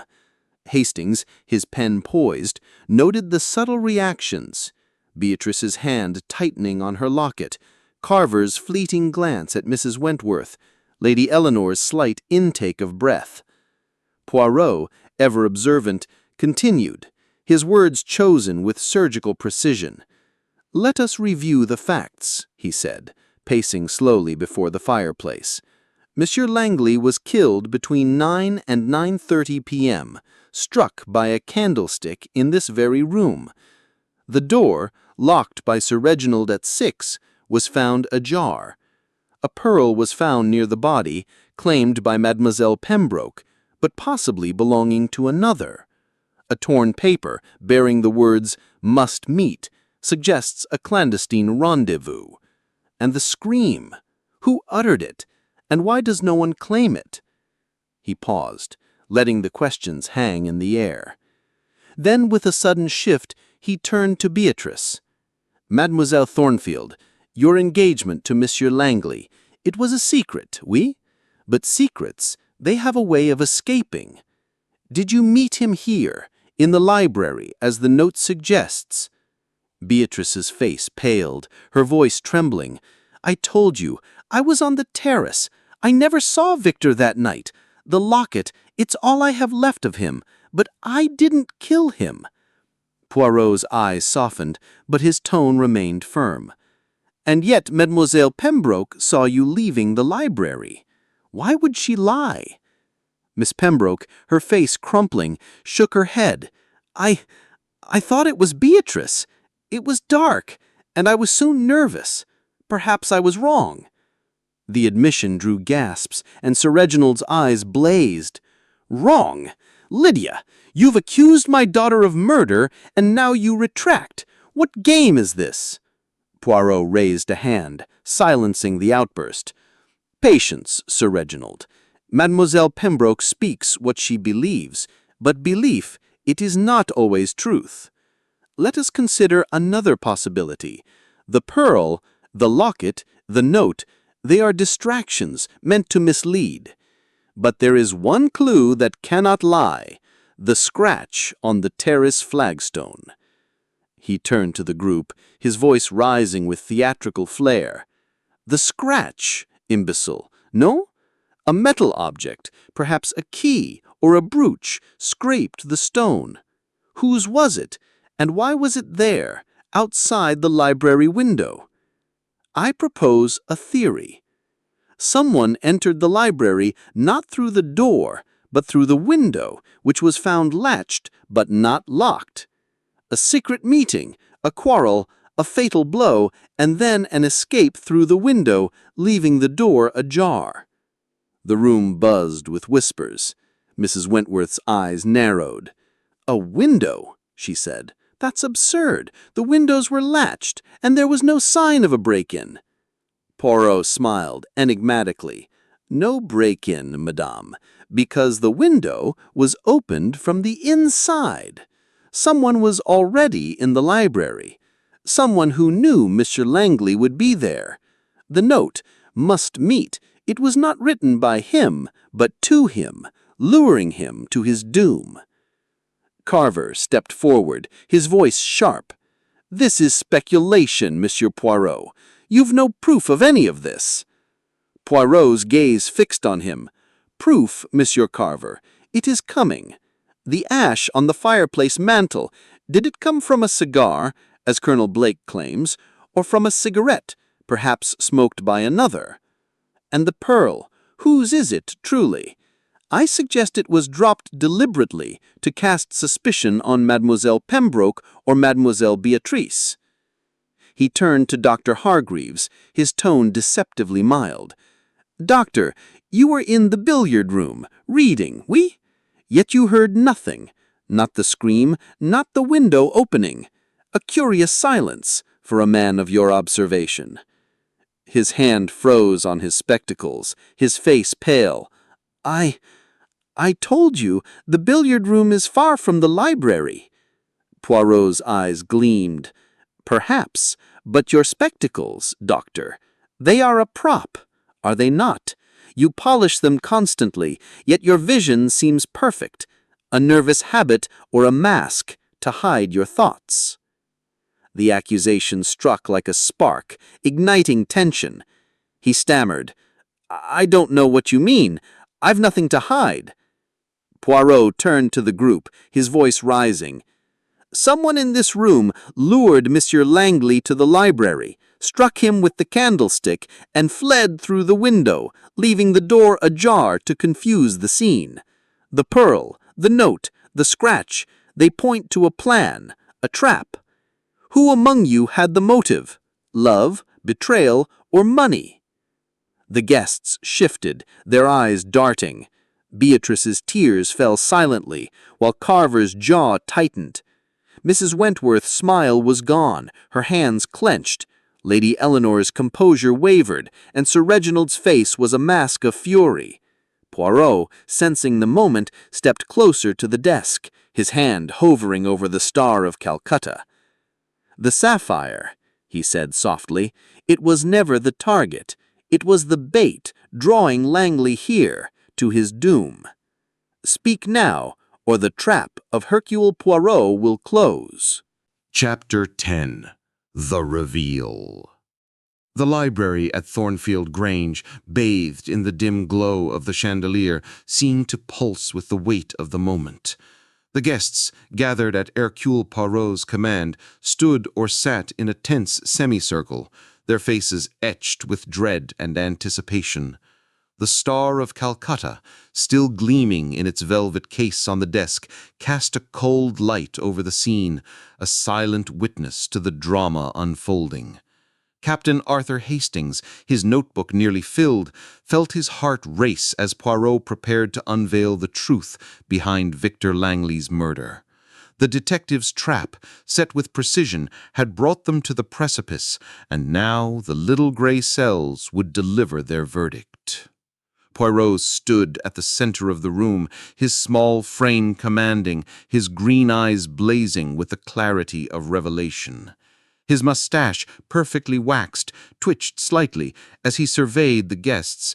Sir Reginald Thornfield, rigid with suppressed fury, Lady Eleanor, her composure fraying, Beatrice clutching her locket with tear-streaked cheeks, Mr. Julian Carver, his charm replaced by wariness, Mrs. Clara Wentworth, her sharp gaze defiant, Dr. Malcolm Hargreaves, his spectacles still in hand, Miss Lydia Pembroke, trembling, and Colonel Rupert Blake, his military bearing strained. Mesdames et messieurs, Poirot began, his voice resonant with authority, the time for games is over. The murder of Monsieur Victor Langley was no act of impulse, but a carefully orchestrated crime, woven with lies, misdirection, and human frailty. Tonight, Hercule Poirot shall reveal the truth, step by step, until the guilty can hide no longer. He paced slowly, his cane tapping the floor. Let us begin with the facts. Monsieur Langley was killed between 9 and 9:30 p.m., struck by a candlestick in this library. The door, locked at 6 by Sir Reginald, was found ajar. A pearl was discovered near the body. A torn paper bore the words, "Must meet." A scratch marked the terrace flagstone, and ash was found on the fireplace mantel. A scream alerted the household, yet no one claims it. These are the threads of our tapestry. Now let us weave them together. He turned to the desk, his hand hovering over the sapphire. The Star of Calcutta, it was never the motive, but the bait. Monsieur Langley was lured here, not for theft, but for a meeting, a fatal rendezvous. The note, "Must meet," was written to him, not by him. But by whom? Poirot's gaze settled on Beatrice. Mademoiselle Thornfield, your secret engagement to Langley was a revelation, but it is not the whole truth. The locket, with its V, was indeed a gift from him, but your fear, it suggests more. You were on the terrace, you say, yet Mademoiselle Pembroke saw you or someone leaving the library. Why the contradiction? Beatrice's voice trembled. I told you, I wasn't in the library. I loved Victor. I would never harm him. Poirot nodded, his expression softening. I believe you, mademoiselle. Your tears, they are genuine. But someone wished to cast suspicion on you. The pearl, it was not yours, nor Mademoiselle Pembroke's. It was placed to mislead. He turned to Miss Pembroke, who shrank under his gaze. Mademoiselle, your testimony was honest, but mistaken. The figure you saw was not Beatrice, but another dressed to resemble her in the dim light. A clever ruse, no? Miss Pembroke gasped, her hands fluttering. I thought it was her. The dress, the hair. Poirot raised a hand, silencing her. Now the door. Sir Reginald, you locked it at 6, and the key remained with you. Yet it was ajar. How? The answer lies in the window, latched but not locked. Someone entered and exited through it, leaving the door open to confuse the scene. The scratch on the terrace, it was made by a key, dropped in haste. He paused, his eyes sweeping the room.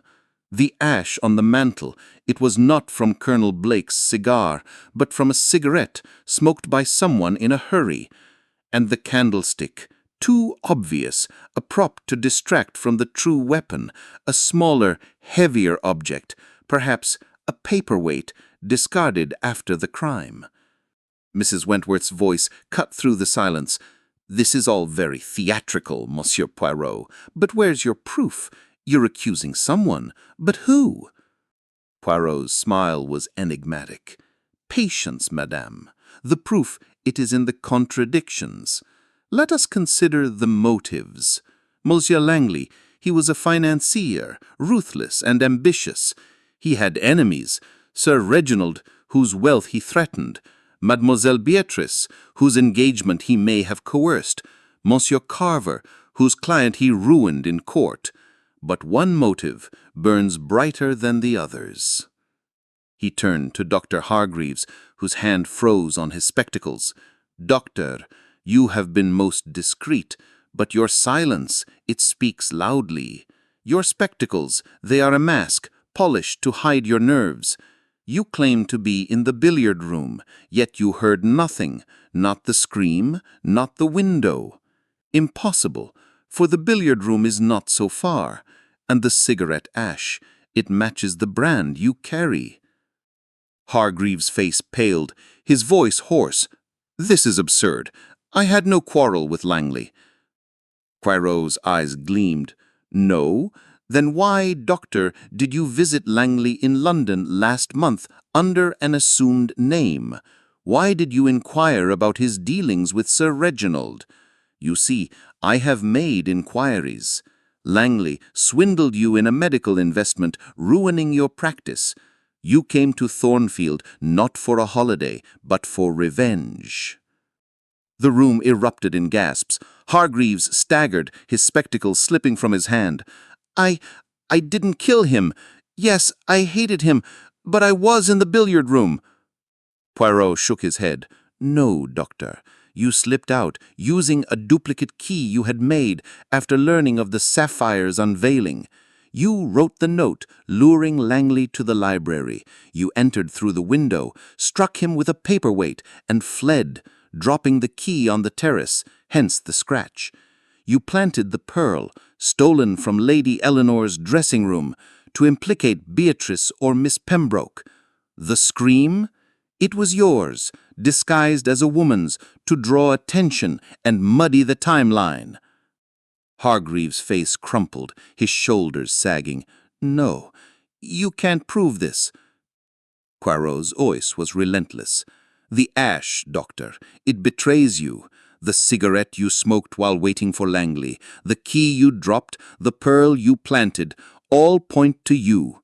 And the paperweight, discarded in the conservatory, will bear your fingerprints, I am certain. Hargreaves sank into a chair, his head in his hands. He ruined me. Everything I worked for. Gone. I didn't mean to kill him. It was a moment of rage. The room was silent, the weight of the confession settling over all. Sir Reginald's face was ashen. Lady Eleanor's eyes filled with tears, and Beatrice sobbed quietly. Carver and Mrs. Wentworth exchanged stunned glances, while Miss Pembroke looked relieved, her testimony vindicated. Poirot turned to Inspector Grayson, who had entered during the revelation. "Inspector, you have your murderer. The evidence, it will confirm my deductions." Grayson nodded, his earlier skepticism replaced by grudging respect. "We'll take it from here, Monsieur Poirot." As Hargreaves was led away, Poirot addressed the guests one final time. "The truth, it is painful, but necessary. The little gray cells, they see what the heart conceals. Now let us leave this place to heal." Hastings, closing his notebook, felt a mix of awe and relief. Poirot's genius had triumphed, unraveling a crime woven with deception. The enigma of Thornfield Grange was solved, but its scars would linger. Chapter 11. The Reflection. The morning after the dramatic revelation in the library, Thornfield Grange seemed to exhale, its oppressive atmosphere lightened by the unmasking of Dr. Malcolm Hargreaves as Victor Langley's murderer. The Manor's grand halls, though still steeped in the echoes of tragedy, carried a faint air of relief, as if the truth had cleansed the air of its lingering deceit. Captain Arthur Hastings, seated in the drawing-room with a cup of tea, felt the weight of the case lift, though his mind still churned with the intricacies of Poirot's deductions. The little Belgian detective, ever meticulous, stood by the window, gazing out at the Sussex countryside, his green eyes thoughtful, his moustache impeccably groomed despite the tumult of the past days. The guests, though shaken, had begun to disperse. Sir Reginald Thornfield, his authority restored but tempered by sorrow, had taken to his study to manage the aftermath with the police. Lady Eleanor, her composure regained, moved quietly through the house, offering subdued farewells to those departing. Beatrice, her secret engagement exposed, had retreated to her room, her locket no longer a source of defiance, but of quiet grief. Mr. Julian Carver and Mrs. Clara Wentworth, their own secrets safe for now, prepared to leave, their interactions marked by a wary civility. Miss Lydia Pembroke, relieved to be cleared of suspicion, hovered near the staff, her nervous energy softened by gratitude. Colonel Rupert Blake, vindicated of the maid's accusation, had already departed, his booming voice silenced by the gravity of the events. Poirot, turning from the window, joined Hastings at the tea-table, his small frame settling into a chair with deliberate grace. "Mon ami," he said, his voice soft but resonant, "the case, it is closed, yet the heart, it lingers on the why. The little grey cells, they solve the puzzle, but the human soul, it is a mystery even Poirot cannot fully unravel." Hastings set down his cup, his notebook closed, but still within reach. "It was a brilliant piece of work, Poirot," he said. "The way you pieced it together, the pearl, the ash, the scratch on the terrace. I thought Beatrice might be guilty, or even Carver, but Hargreaves, I never suspected him." Poirot's moustache twitched with a faint smile. "Ah, Hastings, you see, but you do not observe. The doctor, He was too quiet, too controlled. His spectacles, polished to distraction, were a mask for his guilt. The ash, the pearl, the note, they were his mistakes, left in haste. But it was the why, the motive, that led me to him. Langley's betrayal, it burned deeply in his heart. Hastings nodded, reflecting on the doctor's confession. He seemed so composed, so professional. To think he was driven to murder over a financial ruin. Poirot's eyes grew distant. The human heart, it is a fragile thing, mon ami. Money, love, pride, these are the sparks that ignite the darkest deeds. Hargreaves, he was a man of science, yet he succumbed to passion. It is a lesson, no? That even the most ordered mind can falter. They were interrupted by the arrival of Lady Eleanor, her silk gown rustling softly as she approached. "Monsieur Poirot," she said, her voice steady but tinged with emotion, "I cannot thank you enough. You have spared my family further pain and brought justice to a terrible crime. But I confess, I feel responsible. If we had not invited Langley, if we had not flaunted that wretched sapphire." Poirot raised a hand, his expression kind but firm. "Madame, you must not blame yourself. The sapphire, it was but a catalyst. The true cause lay in the heart of the murderer, not in your actions. The Star of Calcutta, it will bring no more sorrow to this house." Lady Eleanor nodded, her eyes glistening. "You are kind, monsieur. Will you stay another day? We would be honored." Poirot inclined his head. "Merci, madame, but I must return to London. The little grey cells, they require rest, and my flat, it calls to me. But I leave knowing that Thornfield Grange will heal." As Lady Eleanor withdrew, Hastings leaned forward. "Poirot, there's one thing I don't understand. The scream. Hargreaves disguised it as a woman's, you said. But why?" Poirot's smile was enigmatic. "To confuse Hastings. The scream, it drew the household to the library, ensuring the body was found quickly. It muddled the timeline, making it seem the murder had just occurred. Hargreaves, he was clever, but not clever enough to outwit Poirot." Hastings shook his head, marveling. "And the locket, Beatrice's engagement, it wasn't the motive, but it threw us off." "Oui, it was a distraction, but also a truth. Mademoiselle Beatrice loved Langley, though perhaps unwisely. Her fear, it was not of guilt, but of shame. The locket, it was her heart laid bare, but the true motive, it was Hargreaves's ruin, hidden behind his calm facade." As they prepared to depart, Poirot took a final walk through the gardens, his cane tapping lightly on the gravel path. Hastings followed, sensing the detective's need for reflection. "You know, Poirot, sometimes I think you see more than just clues. You see people, their fears, their desires. It's almost philosophical." Poirot paused, his gaze on the horizon. "Perhaps, mon ami, the little grey cells, they solve the crime, but it is the understanding of the human soul that brings peace. Crime, it is a distortion of order, and Poirot, he restores it. But the cost, it is always felt." They boarded the waiting Daimler, the manor receding into the distance as they drove toward the station. Hastings, glancing back, felt a pang for the lives altered by the tragedy. Beatrice's lost love, Sir Reginald's shaken trust, Hargreaves's fall from grace. Yet he knew Poirot's work had brought clarity, if not comfort.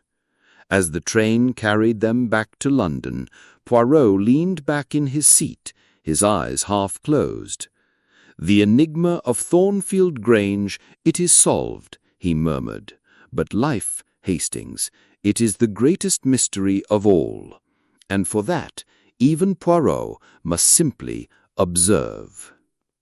Hastings smiled, closing his eyes as the rhythm of the train lulled him to sleep.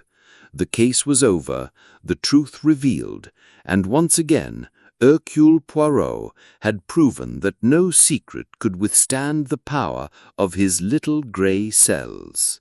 Chapter 12. The Departure. The morning sun rose gently over Thornfield Grange, casting a soft golden glow across the Sussex countryside, as if nature itself sought to soothe the wounds of the past days. The manor, though still bearing the scars of tragedy, seemed to breathe more freely now that the truth of Victor Langley's murder had been laid bare. Captain Arthur Hastings, standing on the gravel drive with his suitcase at his side, felt a mixture of relief and melancholy. The enigma had been solved, the guilty unmasked, but the echoes of betrayal and loss lingered in the air like a faint mist. Hercule Poirot, ever impeccable in his grey suit and polished shoes, stood beside him, his ebony cane resting lightly in his hand. His green eyes, sharp as ever, surveyed the manor one last time, as if committing every detail to memory. The Star of Calcutta, now locked away in Sir Reginald's safe, no longer cast its ominous shadow, but its presence had left an indelible mark on the household. The guests had nearly all departed, and the manor was quiet, save for the distant murmur of the staff restoring order. "Mon ami," Poirot said, turning to Hastings, "the case, it is concluded, and the order, it is restored. Yet I sense in you a certain tristesse. Why so?" Hastings sighed, adjusting his hat. "It's just the cost of it all, Poirot.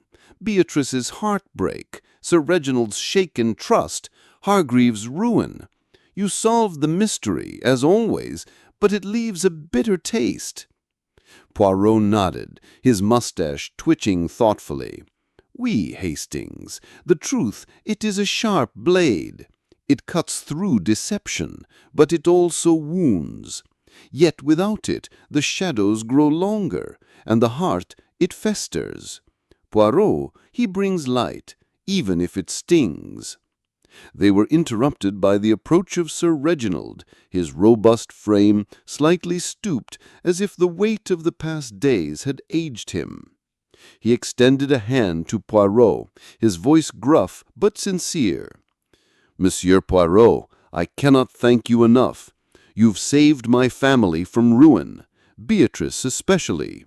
If there's anything I can do—" Poirot clasped his hand, his expression kind. "Merci, Sir Reginald. Your gratitude is enough. But I advise you to guard the Star of Calcutta well. Its beauty, it attracts trouble, no?" Sir Reginald managed a wry smile. "It's locked away for good, I assure you. Perhaps I'll sell it, rid this house of its curse." As he withdrew, Beatrice emerged from the manor, her auburn hair catching the morning light. Her eyes were red-rimmed, but she held herself with a quiet dignity. She approached Poirot, her locket still at her throat, a reminder of her lost love. "Monsieur Poirot, I was wrong to hide the truth about Victor, but you saw through it all, and you spared me. Thank you." Poirot inclined his head, his voice gentle. "Mademoiselle, the heart, it is a fragile thing. You loved, and you lost. But you are young, and life, it will offer new beginnings. Keep the locket, not as a burden, but as a memory." She nodded, a tear escaping as she turned away. Hastings watched her go, his heart heavy. "Poor girl," he murmured, "to lose Langley, and in such a way." Poirot's eyes softened. "Oui, mon ami, but she is strong and time it heals. Now come, we have a train to catch." As they walked toward the waiting Daimler, Hastings glanced back at the manor, its ivy-clad walls a silent witness to the drama that had unfolded.